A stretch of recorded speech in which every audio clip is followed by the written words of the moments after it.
If you've ever heard your patient say, "Can I sit down yet?" This one's for you. Standing tolerance training doesn't have to be boring or repetitive. Let's talk about how to make it functional, engaged, and skilled. Hi, I'm Nicole, the OT, and together with Stephanie, the PT, we are the Note Ninjas. And in this video, we're breaking down how PTs and OTs can build standing tolerance in ways that actually matter to patients' everyday lives.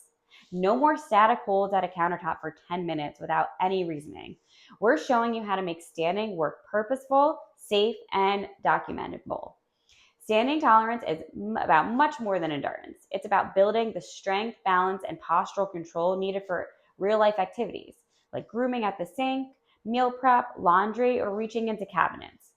When patients understand the why behind what they're doing, engagement improves and outcomes will follow.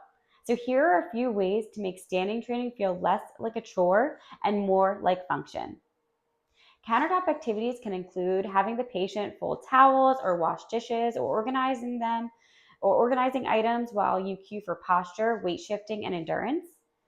For dynamic reaching, you can place cones, clothespins, or light objects at different heights to encourage movement throughout the base of support. Dual task standing can include incorporating conversation, cognitive sorting, or visual scanning while maintaining that upright posture. For grading, you can adjust task height, time, or level of support and fade upper extremity support as tolerance improves.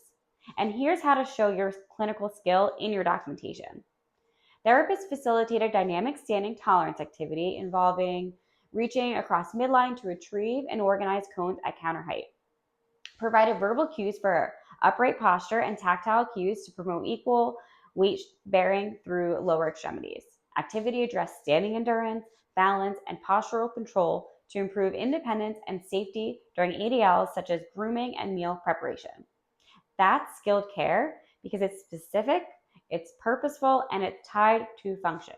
So when you make standing tolerance functional, patients stay motivated and your documentation is going to clearly show why your treatment session was skilled. So if you want more skilled documentation examples just like this one, grab our free skilled care and documentation cheat sheet for PTs and OTs below. And tell us in the comments, what's your favorite way to make standing training meaningful in therapy?